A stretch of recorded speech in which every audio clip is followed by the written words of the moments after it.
Hey, you. I got a question for you. Do you think translation as a concept is kind of cool? Can you pronounce this emoji? Don't worry about that thing. It goes off all the time. Are you familiar at all with the once considered untranslatable opening to The Stranger? Do you own a copy of Umberto Eco's Mouse or Rat, his book about translation? Are you literally me? Well, then I'm proud to recommend me Chants of Sennaar. It might be the highest concept version of Pictionary I've ever played. I mean you've ever played.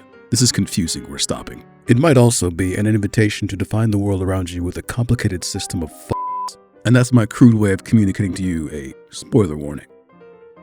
Okay, so here's how it works. We wake up, we're a guy in a robe, and the first thing we notice is we just have no idea what anyone is saying. If you're over the age of 28, you've already experienced this, trying to interact with Gen Z. You probably thought, how the hell did people do this before Google?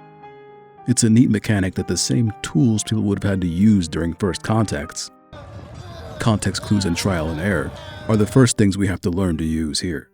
You encounter new symbols, and you try to make a guess as to what each of them means.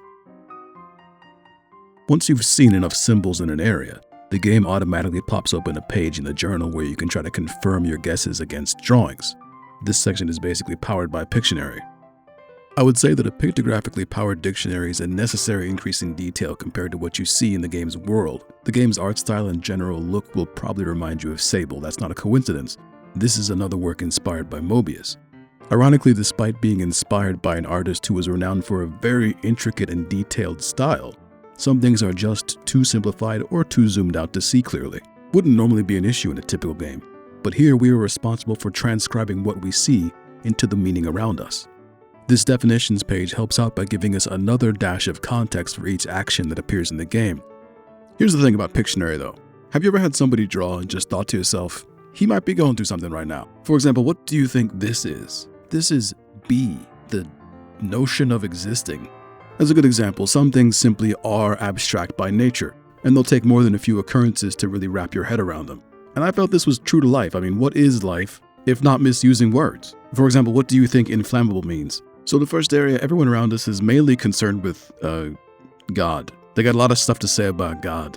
God is talking. God is watching you. The door to the church house proudly says, God is not dead. Kind of mixed messaging here with the skulls. Maybe that's just God's aesthetic. God has big freaky hands. Instructions on how to find God. You get the idea. Their pictographic history is also very short. It goes, we were called here, pretty sure it was God, and we are not allowed in. Seeing this, you probably think, oh, this is a mural, so this must be a metaphor about a big historical event. No, if you walk exactly 10 feet, you can see this is still happening now. They commissioned a fresco of their own daily humiliation. That's some proper freaky shit. When you want to take a break from all the God stuff everywhere, you can use one of the free public computers. What, are you surprised? What, like church people can't have cool Star Trek computers? No, you're right. Seems that nobody can figure out how to use these. Not a single dick pic to be found. By now we should have completed quite a few definitions just by listening to people yap. So you can see that when we have all the definitions in a given sentence, the full thing is given proper syntax in a full translation, turning what you would literally read as you open door to you open the door. This shows you that in every language there's a purposeful simplification to keep things approachable, right? Things are a little bit stripped down. There's no particles or articles. There's no way to specify tense, which is great for living in the now, namaste. There's no curses anywhere, so these languages are unusable. But despite those simplifications, there is something to learn in every area. Things you have to work out for yourself to keep people from realizing that you are just guessing how everything around you works. Just like in real life. Things like learning how plurality works, understanding a counting system or subject-object order, or learning that the bards are assholes and they deserve every bad thing that happens to them. Anyway, using an old hidden detour, we climb up to the next culture in the tower. And these are the guys who's been keeping the doors locked. So obviously, there's been a big effort here to make these two different strata visually distinctive. There's not as many arches everywhere. Their messaging style is a little bit more direct and intense. And they have the thermostat set to teal. Very small detour here. Are you familiar at all with the theory that a language cannot help but influence how the people who speak it think? You might have, for example, heard a very self-satisfied Asian person explain to you how Chinese has structures in it which makes mental math more intuitive, as if they need to bring in backup when they're making fun of the English language. It basically fights itself, come on. The developers of this game very clearly had heard of this theory, going back to it feeling true to life. The languages do feel like they reflect how the people behave. These militaristic people, these warriors for example, has a language that feels very direct and imperative.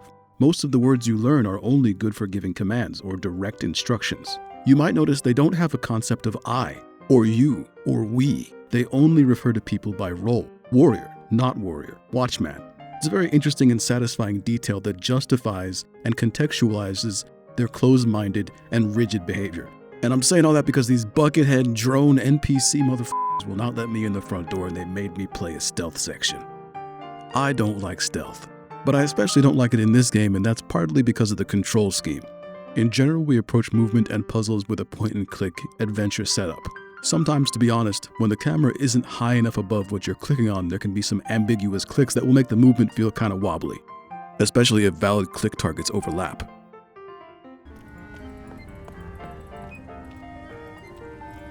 Let me go upstairs, please. Please. Would you like me to make you a WASD mod? And controller feels a bit awkward because you spend all this time being prompted to type in the book. Stealth sections eliminate this by placing preset waypoints that you click between to stay hidden, but they still felt a little bit sticky to me, and I just didn't like it. To be clear, warriors not liking outsiders is pretty damn near essential to the thematic cohesion of the plot. Everywhere you look, stratification and separation is reinforced. It's present in the radically different appearances of every different layer. It's present, of course, in different languages. It's even presented to you in the very beginning right next to the locked door. The first people play a simple game of trump. Higher value wins, and the values are people. So how do you win? Pretty sure you guessed that one. The top card is God.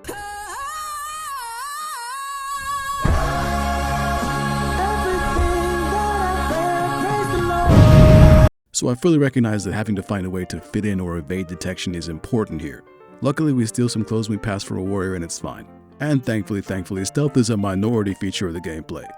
But I'm just telling you now, my opinion, it could be even less.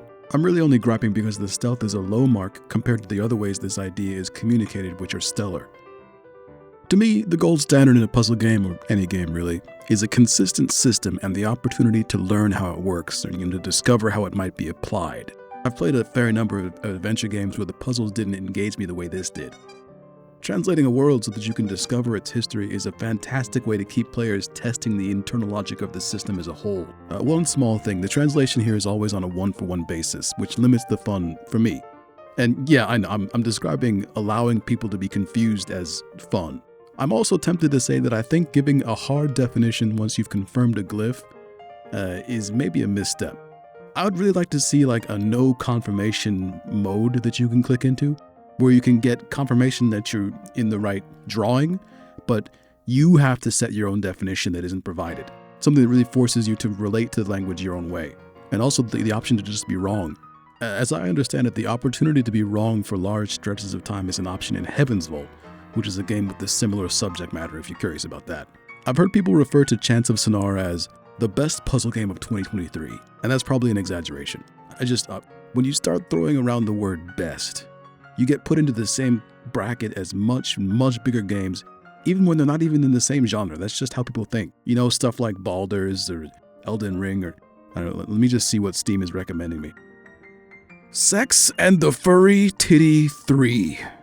I'm sorry, no chance, no competition, 0. Chance loses. Anyway, this is an indie game. It's maybe 10 hours long. It's probably too compact for people to accept best.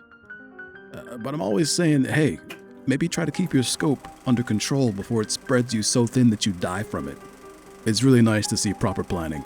And as an unorthodox attestation, I have made a habit of playing single-player games like this with friends over the internet recently. And this game, we played from start to finish, 10 hours non-stop. I mean, it supernaturally transported me back to times when I was traveling and I had no idea what was happening around me. Ooh. Case? Mug. Okay. Doesn't that say 3? It does say 3. Mug. Why is this 3 mug? I don't understand. Maybe we shouldn't have gone into a museum when we don't speak the language. Yeah, it's like, why is there a mug? Why does it say? Display case. 4, rock. Why is the rock? Actually, I can do you one better. This game is about how people have become separated. I mean, clearly, since it's based on the myth of Babel. But since you learn about them to try to forge new connections, and since no one did make me jog on an empty beach for 40 minutes, I can say, this is it. This is the best Strand game.